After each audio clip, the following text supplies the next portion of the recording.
everyone, and thank you for joining us. Today is all about autism and employment, and we are here at NFAR. Our mission is flipping the script on the 85% autism unemployment rate. But of course, we can't do that alone. We need some help, and so I am happy to be joined here by three of our professional partners in our mission. Ellie, Robert, and Roger, thank you so much for joining us today, and we're just going to have a frank conversation about all things autism employment and what it's like, what your personal experiences have been hiring and managing neurodiverse employees. So let's just get started and dive right in with some brief introductions. If you each wouldn't mind introducing yourself, what your role is now, and what your role was when you were managing your employees with autism. And Roger, if you want to get us started. Sure, we'll do. Yeah, my name is Roger Gaddy. I worked for Solar Turbines for 27 years. The last few years of that 27, I was the group manager for oil and gas controls engineering, where I led a team of about 25 folks in San Diego and about 20 folks in India. So a very, very diverse team, and we'll talk more about that as we start getting into some of the questions and how my folks all interacted together. Wonderful. On to you, Robert. Hi, my name is Robert Renzulli. Just prior to me diving into the entrepreneurial side of things, as of November last year, I was 3 years Chief Information Security Officer for the Port of San Diego. And prior to that, worked with a very large telecommunications company over the span of about 7 years, multiple acquisitions, roughly had about 100 employees spread throughout the world.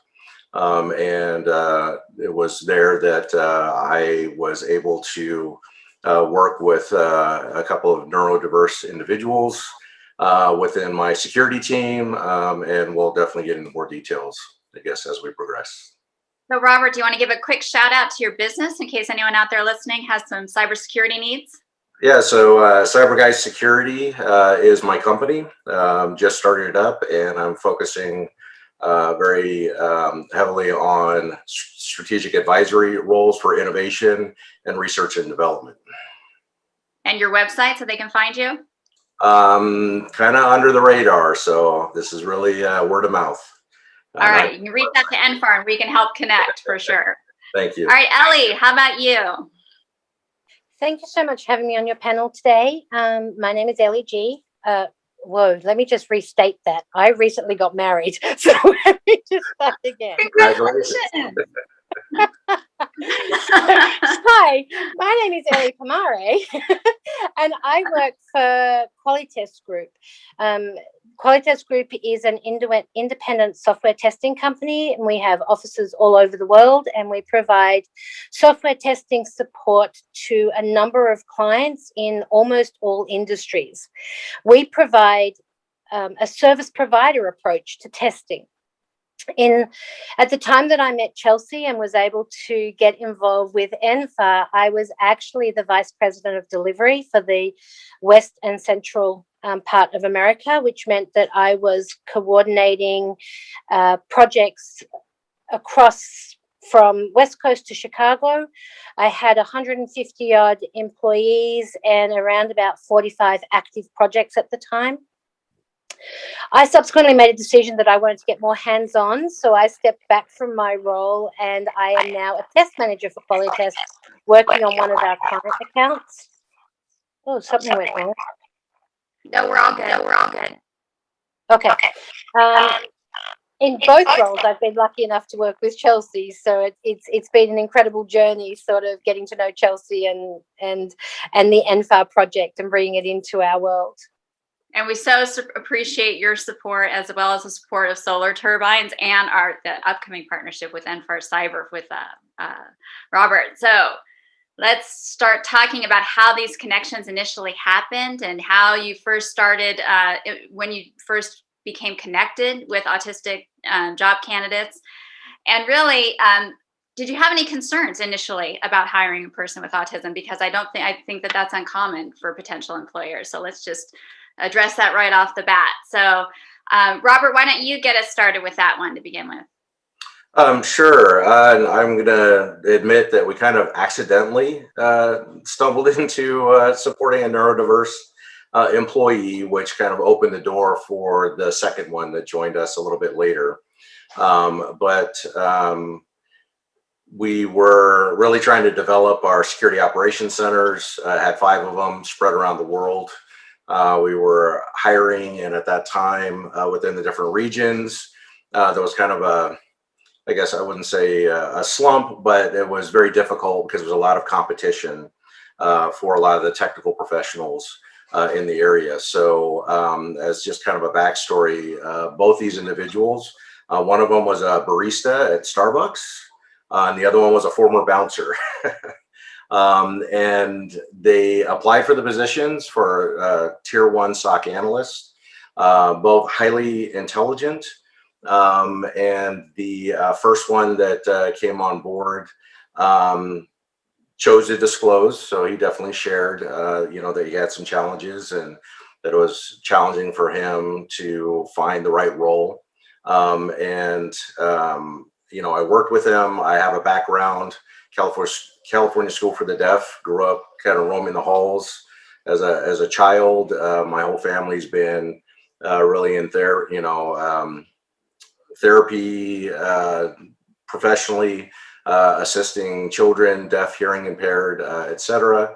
So it kind of runs in the family. And I wanted to give this gentleman an opportunity. And he came in, and over probably a 5-year period, he became one of my top security investigators. But through that, we kind of started to form the program with our HR department. And that's what allowed for our second individual to join us. What was interesting about the two is the first gentleman that joined us was not really into interacting with a lot of people. He loved the investigation.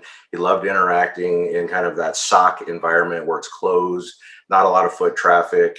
It just felt right to him. Whereas the other individual that came in was tentative initially, but probably within about 6 to 7 months, really started to want to engage with our clients. And we worked through that and made sure that, it was a comfortable, methodical process. But it was amazing. They were one of my top 2 employees out of the 100 that I had because they were just so dedicated and so focused. A lot of the time I'd be on, they'd be on, and I don't sleep much. So I'm up at 3 o'clock in the morning and they're on. I'm like, why aren't you guys sleeping? So I had to kind of nudge them to, recharge and recuperate. But it was an amazing experience. But we kind of stumbled into it. So it was a bit challenging with the first gentleman. We kind of went down some rabbit holes here and there because HR and other managers didn't quite know how to deal with it. So I think that's why I am so just, energized by what NFAR is trying to do, and not just helping the individuals, but also helping the businesses better understand, how to work with and welcome them into just an amazing work environment. I think once you kind of align all those pieces.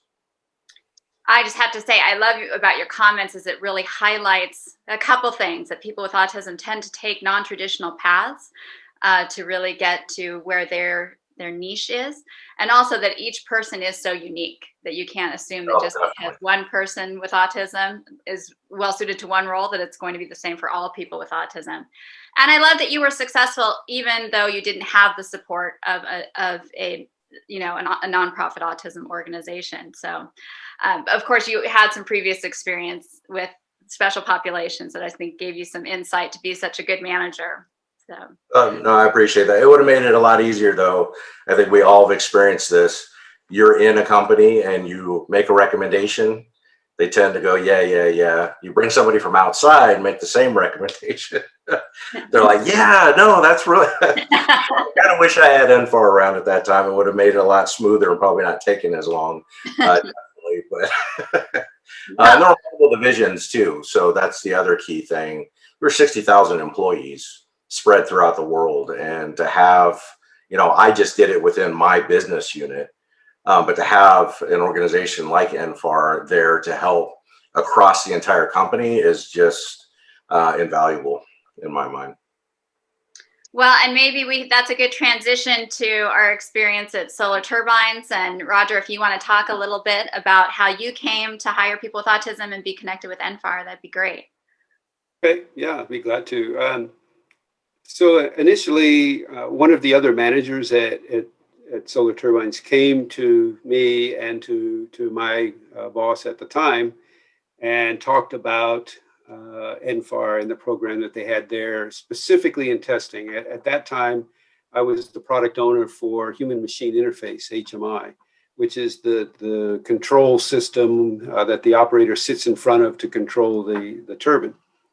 And we write our own software and we test our own software. And so he thought there might be a good fit there. Initially, I was very hesitant about it, but I agreed to take a tour at NFAR and see the facilities there. And when I did that, I was absolutely amazed at the students and their abilities. And I didn't just walk through and look. I actually engaged with them because I wanted to understand, did they really understand what they were doing? And they did. It was amazing how detailed they could get into a conversation with me around that kind of testing. So from that point, we made the decision that we would bring 2 students in on a temporary basis. I think it was a 10-week program, Chelsea, if I remember correctly. And they did absolutely wonderfully. And we from those 2, before I retired in January, I had 7 folks reporting directly to me from NFAR, and there are, I believe, 3 others that I know of that were at Solar at the time when I left, and there might have been 4, but the fact that we were able to bring these folks in and incorporate them directly into our team was amazing. And I know we're going to talk a little bit more about that as we go, so I'll save some of that. But if anyone is questioning whether these students are the right kind of students for this, for software tests and that kind of quality assurance testing, those kind of things. Meeting them, looking at the program that they're going through will certainly resolve any questions you have in your mind. And if there still is, bringing them in for, a short period of time, for us, it was a 10-week period, will certainly give you an idea of how these folks work with others and in the testing field. Yeah, I think with the first time we tried that internship model was with Solar Turbines, and it seemed to be a good way. We really are invested in making sure it's a win-win. And I think that model really gave Solar Turbines and the candidates the opportunity to see if it was a good fit. And I do need to add, I think that the person that originally advocated for bringing on the NFAR grads was a parent of a participant in our program. Yes. So all those moms and dads listening out there, you are still the biggest advocates for your kids. So go out and tell your, where you work, tell your bosses, your CEOs to learn more about hiring people with autism. Absolutely, Chelsea. The other manager that I mentioned, his son was an NFAR student, and that's how we got engaged with NFAR. It's through that connection. So a parent who happened to be an employee at Solar was the one that kind of introduced us to NFAR to start with. So absolutely, and that's super getting the parents involved is a big thing. Yeah. Now, Ellie, I think Roger's experience and his initial feelings of hesitancy are very common and understandable. This is a non-traditional hiring model, and people are not sure about what it's going to entail. You, however, were very different. I'm used to coming into meetings and having to do my hardline pitch. And you were very enthusiastic right off the get-go. So why don't you talk a little bit about that and what made you interested in hiring people with autism and specifically our graduates? Sure. First, I'll tell you how I was introduced to autism. I mentioned my previous role as VP of Delivery. I had a number of projects. One of my accounts, a key stakeholder in that account, I'll only give his first name out of privacy, but David mentioned the program to me. We were having a meeting. We were talking about a number of factors, and he actually mentioned to me about this program and that he was really sorry that he had not managed to find a way to implement in his organization, but he thought that I might be interested in it, and he connected me to Chelsea. As soon as he mentioned the program, you're right, I was extremely excited. I thought this was great. I don't believe in traditional interviewing processes. I think that they really do make it difficult to find the right people. So for me, this was a great opportunity to reach out to your organization, find out more about it, and make sure that our processes that are for the standard hires weren't impacting other people. And you made it so easy. You know, we invited you in to meet with our entire staff. We wanted to make sure that if we were going to go down this pathway, that our entire team was on board. And you were fabulous, and NFAR was fabulous. Just like had happened with Solar Turbine, you invited myself out to your office. I met and engaged with your staff and with the team who was, or your latest cohort, and they were amazing. They were a wonderful group of people, and just like the previous example, they definitely showed their understanding of testing, which just excited me so much more. So our next step was that we would bring you in and have a meeting with our entire team, and we gave you an opportunity to talk about autism, its impacts, how much the autism community had to offer, how much they were blocked by common processes that just didn't allow. And I think if you remember that meeting in our conference room over those sandwiches, we had a really enthusiastic group. I think almost everyone in the office was as excited as I was to try and make something happen. So for me, you asked why was I so excited? I think I'm always excited when we can just break down the barriers. When we stop saying that you have to have a degree or you have to have this or you have to have that, and we look at people's individual skills. And everyone has a different way of being able to communicate their skills. Some people have to do it non-verbally. Some people need to demonstrate. An interview doesn't give people those opportunities. And your program excited me because you are helping people to break down those barriers and find ways past them. But also, too, from my professional point of view, being a client-based company and a service provider, we quite often needed to hire additional testers. And when you're going to market, you're putting a lot of faith in an interview process, that people are genuinely what they say, that you can onboard them, that they get your feel, your culture, and that they go out and represent you well. And I very early on saw the opportunity that your training program and the support that you provide, not only your cohorts, but the employers who take them on, took a lot of that risk out for me. Aside from our initial plan, which was to bring on a small group of, I think, 2 or 3 as an internship, which very quickly the internship went out the window, but that was our plan. But we also very quickly found that when we had a sudden need for some additional testers, you had people right there who could step in.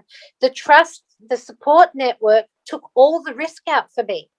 And that was something that when I first was looking at it, in the back of my mind was the idea that not only could we help the autism community, not only could we give people opportunities, but it might in fact help my business. And I believe it did.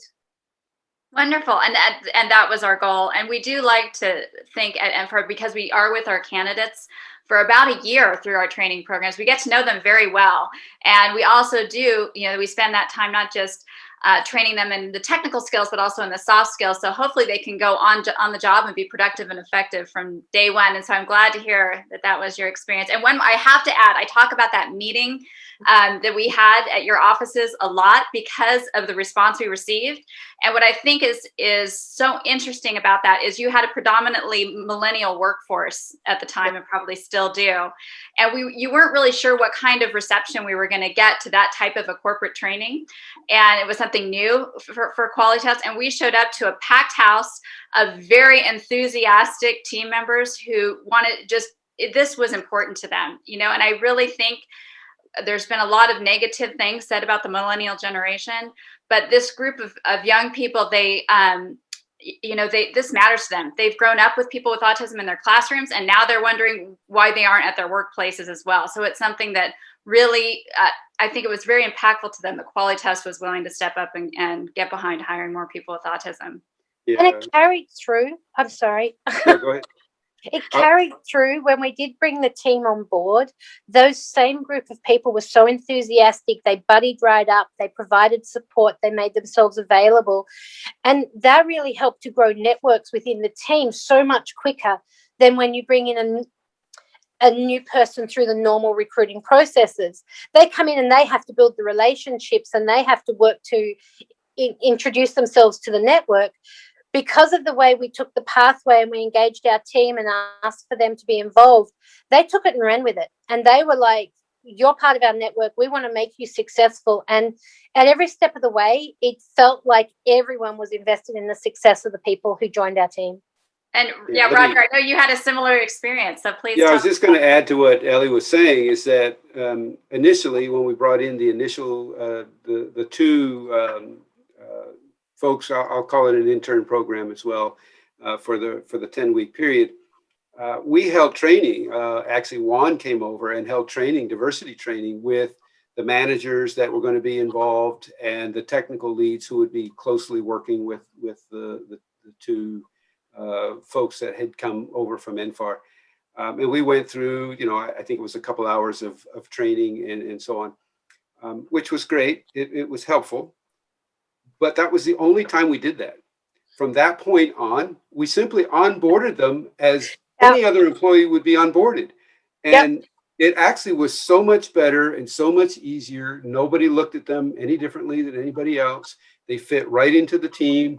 And, I think that was a really important lesson for us to learn, was we didn't need to go through all of that. So I just wanted to add on to what you were saying. And I think Ellie did talk about that. And we at NFAR, we believe we don't want to have siloed hiring practices with a special interview process just for people with autism. We like to think we can look at those practices and make them better for everybody.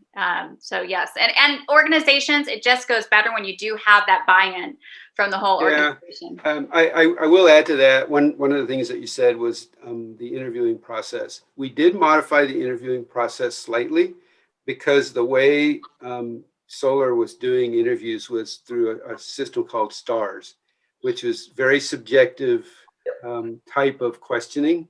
And that's probably not the best way to interview someone, with autism. So we modified that slightly and made the questions more direct. Same result, but the questions were much more direct rather than a subjective type question, because in some cases that was a little bit more confusing to them. And if you just simply ask the question, they knew exactly how to answer it. And that's a good point. So one size doesn't always fit all. And so Solar Turbines found out a way to modify their process to get the information that they needed in a different way than what we did with Qualitas. And the important point, I do think our best interview has been across the board, what you both did, coming into the training center and just letting them show what they can do. And any way you can find the opportunity for people to be able to show rather than tell, I think is better. Okay, I'm going to stop talking. I'm going to turn it over to Robert. So how did your neurodiverse employees measure up to your expectations or to your typical team members? And how did they add value? Well, one, I want to say I'm jealous of both of you, Roger and Ellie. I wish I had that at the time, because it was definitely somewhat of an uphill battle, especially with, even though I was passionate and trying to get others to come to the table. And this was 6 or 7 years ago. Not to say that we thought so differently, that far back, but even other, I guess, variations of personalities, there was all these programs about, hey, are you talking to somebody who's technical? Or are you talking to somebody who's an engineer? I've worked in the security space for 30 plus years of my career. There's 27 different subfields of cybersecurity. Each one of them has very unique personalities. And to be honest with you, I think neurodiverse individuals kind of fit into specialist niches, right? And I think, Roger, and it sounds like Ellie, your experience is, yeah, there's some slight modifications, but you know what? I found that I've had to do that with think tank type personalities, are very scientific, very binary thinkers, programmers. I think we kind of deal with all of that naturally. I don't feel like it should be any different with working with neurodiverse individuals. It should really just be part of, the business adapting and adjusting and, bringing on specialists in their field. As I mentioned before, I had 100 employees spread throughout the UK, India, Singapore, Japan, throughout the United States. I had 3 different security operations centers. So I ran all the commercial facing security for this large telecommunications company. What kind of stood out is that they ended up becoming the source for the rest of my staff to go to get answers, which kind of made them the oracles on my team because of each one of them kind of had a very unique skill set that they brought to the table, which I found in other teams subsequent to that. I've had to combine 2, maybe even 3 different staff members to kind of bring the same level of due diligence or ability to identify patterns. It's kind of like I always talk about the Sherlock Holmes principle. There's a lot of security staff that come in with systems background, networking background. They understand the technology, but they don't go too many layers deep a lot of the time in trying to find like a security incident or an event. They'll go maybe 3 layers deep and then they'll go to the vendor, or it's the opposite. These 2 individuals were, hey, this does not fit here. And they will go down to 7, 8 layers deep to find out why. Why is this anomaly there? Why is this out of place? Why does this pattern not make sense? Where my other team was kind of going through a decision tree, these individuals didn't. It was the exact opposite. It was, why is the decision tree broken? Right? So it's a really different perspective, but it's one that helped us deal with some pretty major cyber events and be able to do and accomplish things and win business. I'll be honest with you, we won some business from some pretty big players out there who had been on site for nearly 7 to 9 months in some instances, trying to help an organization recover from a breach. And the organization was just frustrated because they were getting billed for people basically creating tickets and not actually solving the problem. So I was able to bring, my 2 individuals in along with my other team members. We quickly identified what it was. We quickly identified that it was a new type of an attack. So that's another key thing. Both of them are credited from probably in that time period 7 different 0 days that our organization uncovered and was able to share with peers and vendors, et cetera. So, I mean, I can't say enough. Okay, Rob, all of those non-cybersecurity professionals out there, go ahead and give us a quick definition of a 0 day. So a 0 day essentially is code that has been written that none of the antivirus solutions out there, none of the protection mechanisms out there has ever seen before. So a lot of the time that 0 day slips past all those defenses and gets right in the door. We've seen a lot of that recently over the past 3 years with ransomware, you look at the SolarWinds breach, you look at Microsoft and some of the challenges that they're having now, FireEye, et cetera. These are vulnerabilities in either legacy software or other platforms, security platforms, that just don't recognize this as a threat. And there's a lot of development that goes behind those. They don't just happen all the time. So there's a deep investment by our adversaries to create these 0 days.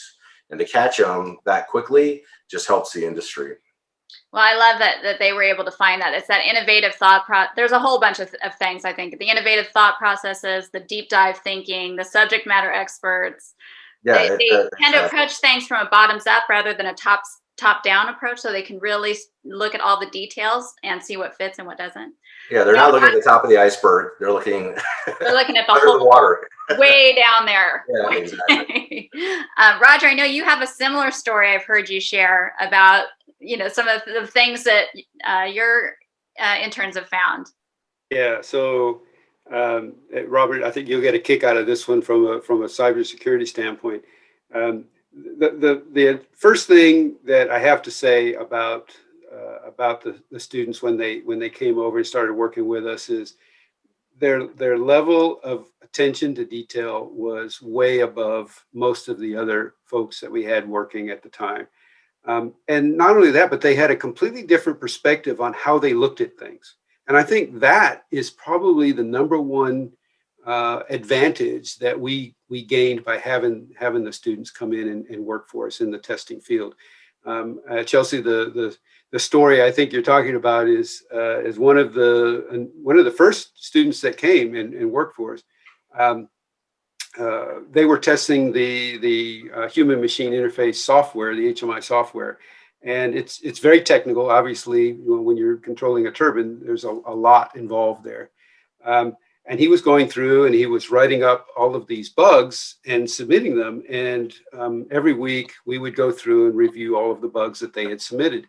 And one of the bugs I thought was funny until you really start to look into it was the bug was written that in the NGP field, which is speed for a turbine, he typed dog and it accepted that. And you think about that and you say, well, first of all, who would even think to do that, right? Exactly. He did, right? He did. And why is that important? You think, well, who cares? So who would type dog in there? Well, how about somebody that's a hacker?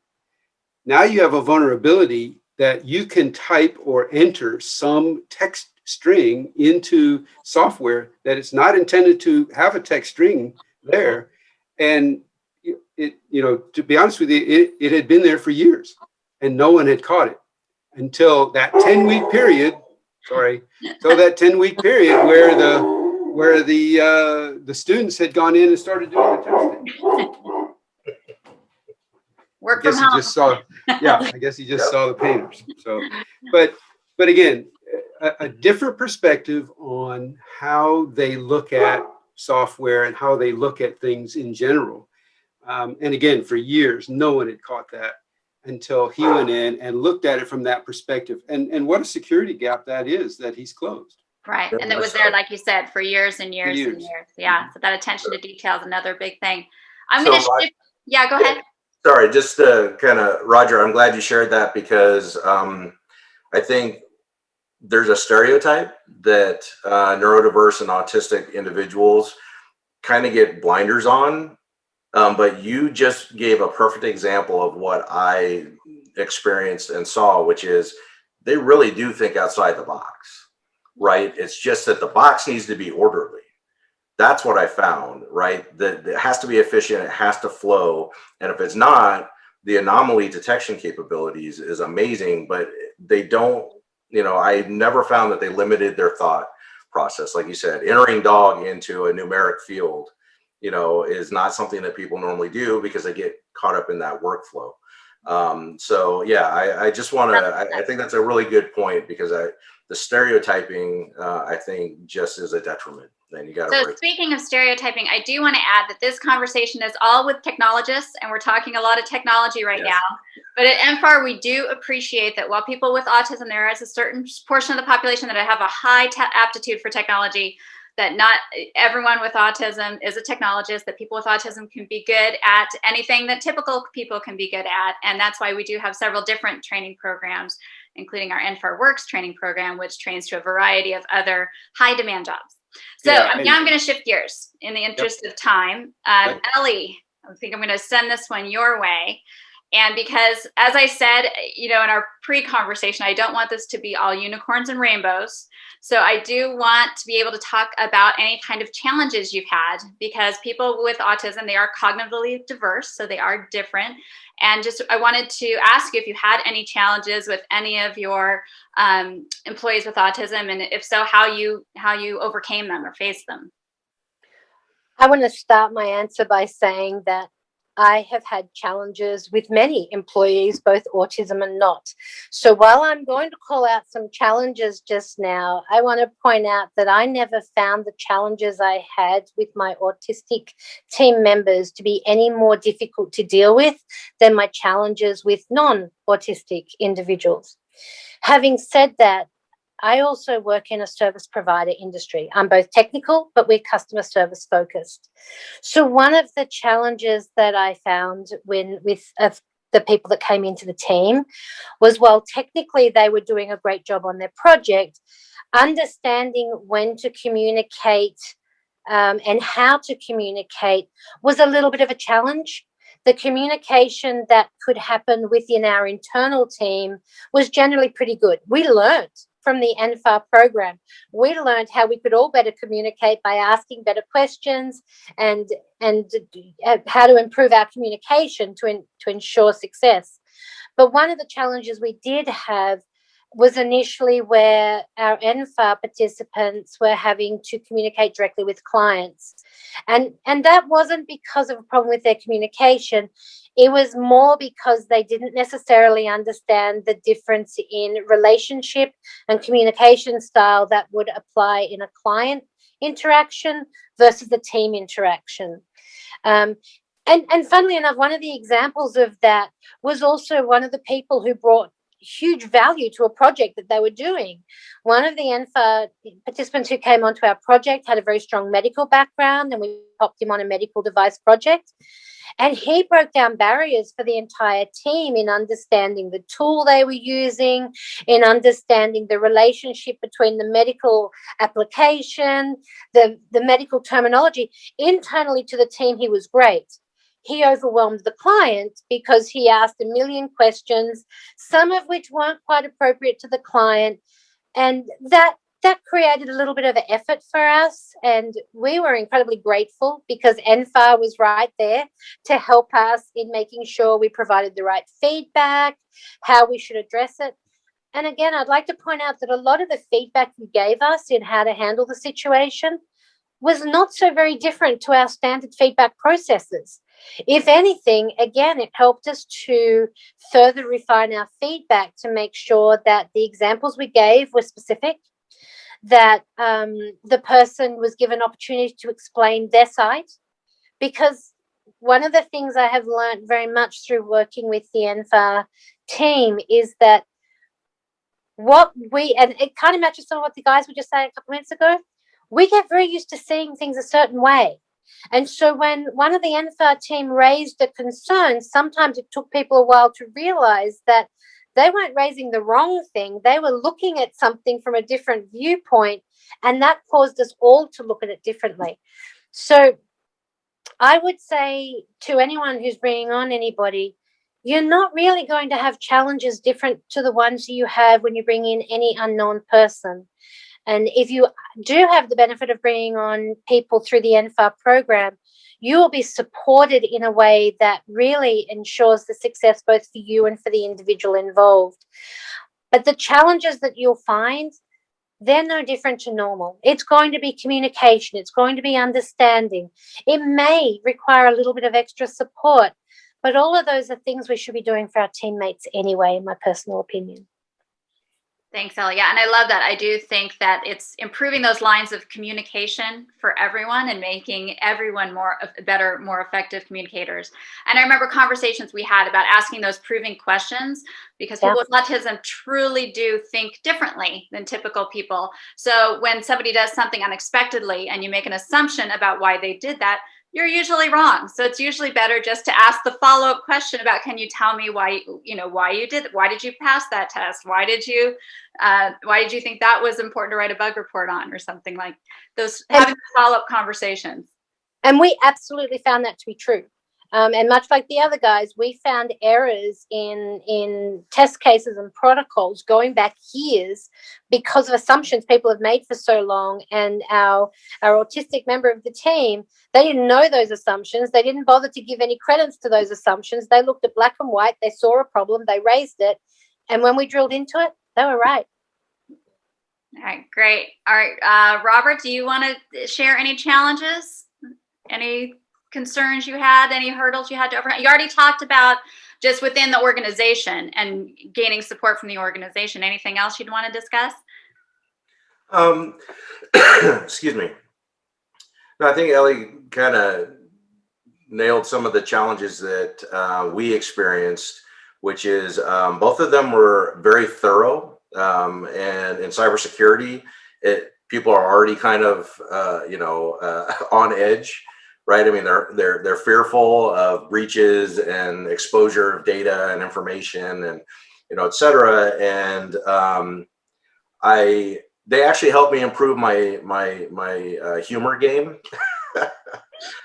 because they would get, on a roll, and they would explain everything in detail. And I would have customers that would panic sometimes. So I'd have to kind of call and both talk to them and say, listen, here's kind of the level of information that you should be sharing. This information right here, is maybe for offline, not in an open forum, but again, Ellie, like you said, there's,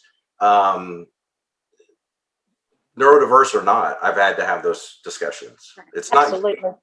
in any way.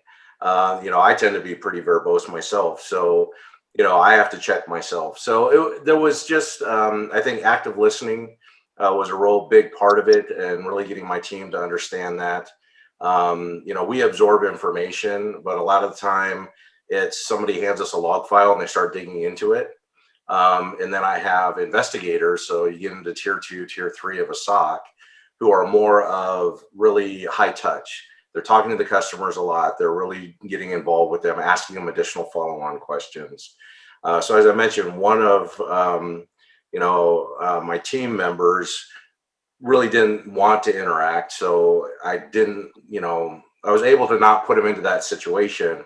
Whereas the other one was kind of tentative, and he started to want to go in that direction. And, I think, again, to Ellie and Roger's point, it's work with them, help them, create a safe environment. So, I mean, as one professional to another, I just have to say, both of you, phenomenal leadership traits. That's what's needed in the industry.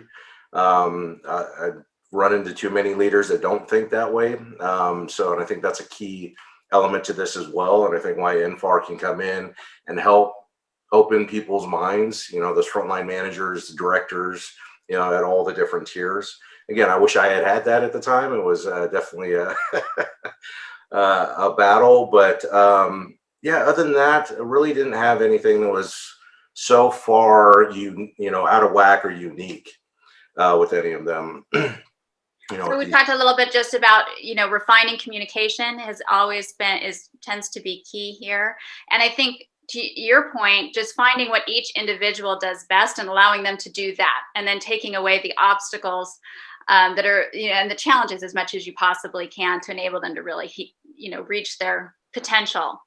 I'm going to take a minute just to give a shout out to Robert and how we actually came to know you and to be partners in that, and let everyone else there listening know that we're launching a new training program called NFAR Cyber in conjunction with the San Diego Cybersecurity Center of Excellence.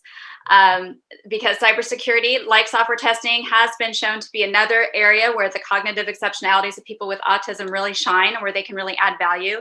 So we're excited to launch this 9-month training program. One thing that we're doing differently with NFAR Cyber is that it is an industry-led training program where we are being informed by industry leaders about the type of skills and trainings they look for. And we're really going to partner with them throughout the training to make sure that we are offering the types of skills that are really going to help our graduates be effective on day one. So let me just shift to Roger we've already talked about a lot of strategies that have helped me manage your neurodiverse employees better, but also manage all your employees better. But Roger, how do you think that having managing some of the NFAR team members made you just a better manager overall? Yeah, I think there's probably a couple of points here that I can quickly bring up. The first one I mentioned earlier about modifying the interviewing process to be more direct and more specific. So I had to make adjustments for goals as well, to set specific goals that they could understand, that were specific enough for them to follow. And I realized that I needed to do that for everybody, not just for the folks from NFAR, right? I mean, I looked at all of the other employees and I said, well, why haven't I been doing this all along in the past? To be more specific and to set realistic, smart goals, right, for all employees. So I think that was one area that really helped me become a better manager, because I had to make sure that I was being very specific and providing correct information to all of the employees that I had. I think the other area, I think both Ellie and Robert have already mentioned it, is listening. I needed to be able to listen to them and to hear what they were telling me, and then take that information and do something with it. And again, listening to the folks from NFAR helped me better my skills and expand that to everyone, right? To all of my employees and even to the other managers that I was dealing with. Listen to what they were saying and be able to use that to better myself and to better my department, because I really wanted to make sure that we were headed in the right direction. So, having someone with autism in the group, it added a lot of benefit, more than just in the technical side. It really helped the entire team, because the technical leads picked up on the same thing, and they started having to do the same, be specific in the direction that they were giving, right? Setting the goals and working day to day, right? We use the Agile process. So in Agile, there are specific rules and guidelines that you go by. And, when we deviated from that, the first person that would tell us that we just deviated was the person from NFAR, right? Because, very specific. Yeah, very specific. So that really helped. I think it helped grow me and my leadership skills, but it also helped the team in general. And I think, Ellie, you pointed out the same team. The team in general picked up on all of that and really started to gel. So and not only here in the U.S., but we have a cross-functional team, cross-cultural team, because we had 20 plus folks at Caterpillar India that we were working with on a day-to-day basis. And for them to have to interact, with a diverse culture, the same thing. Both sides had to learn how to listen and how to interact. And I think, from a team standpoint and from a managerial standpoint, it was great opportunity for growth for everyone. Made the team better. In the interest of time, I'm going to give you all an opportunity to wrap it up, maybe with final thoughts or with any comments or suggestions you might have to other companies who are maybe thinking about hiring people with autism, but not so sure. So Ellie, do you want to give us your closing words? Sure. I would say to anyone who wants to make sure they've got a diverse workforce, that they reach out to you at NFAR and have a chat with you and see how they could work with you, whether it be in systems testing, cybersecurity testing, whether it be in some other function that you hadn't thought of. It could be your admin teams. If Chelsea can't help you, she may well connect you with somebody who can, and I've experienced that myself. There is no jobs in our workforce that can't be handled by somebody who is on the spectrum. The question is, are we willing to make sure that we make it possible? And I encourage everybody to think about it and to know that if they work with the NFAR program, that they will be supported, and that NFAR is invested not only in the success of the autistic people that they're placing, but the placement or the employer themselves. You guys never left us unsupported. You have been there every time we needed you, and you made it so easy for us to implement the program that there's just no excuses, people. Find a way, bring somebody from the spectrum into your organization. You will benefit from it. Your organization will benefit from it. And our wider community will feel the glow of knowing that we're helping everybody. Thank you, Ellie. And I didn't even prompt her on any of that. Thank you so much. I could have said it better myself. Robert, how about you? Any final words? I think I'm going to hand it over to Roger first to kind of go through it, because both of you have had NFAR experience. Mine is I'm just kind of diving into it. So I've learned so much from just hearing both of you talk. And I really appreciate it. So Roger, I turn it over to you. Okay. Yeah, I think for me, the value that the NFAR students have brought to solar has been amazing. We couldn't possibly, I'd written that down as something I wanted to make sure I said, is we couldn't have been as successful as we are with getting our quality up on the human machine interface side, the control side, without the NFAR team that we had put together. And in addition to that, we hired 4 more to work on, once I took over a team called the product quality team, looking at our composite management side of the house. I hired 4 more just for that team, who simply went through with that level of detail and looked at, what can be done to improve, and have made great strides in that area. And I'm going to bring this up. Chelsea, you can cut this out if you want, but the value that NFAR and these students have brought to solar has been tremendous. My team won the President's Award for Diversity and Inclusion, which is an award that the president of solar gives to the team that provides the best diversity and inclusion in that, in any area. And then not only that, but it went all the way to Caterpillar, and we won the Caterpillar Chairman's Award as well for this program. So it's not just at my level that we're seeing the advantages that NFAR brings to us, but all the way to the president of solar and the CEO of Caterpillar. They recognize the value that NFAR students are bringing to solar. So I couldn't say enough. And Ellie, I think to your point, anytime we had any questions or any concerns, we would reach out to NFAR, and they would provide us with some thoughts and inputs on how to handle the situation. So it's been a terrific engagement with NFAR, and wouldn't change a thing. Well, thank you, Roger. And I'm not going to cut that out. And I'm so glad that you did bring it up. I do think hiring people with autism is a great way for companies to expand their diversity and inclusion efforts, whether it's working with NFAR or not. But as Ellie mentioned, we are here to help. And in any capacity, if people out there listening want to hire more people with autism, we would love to work with you to help make that possible.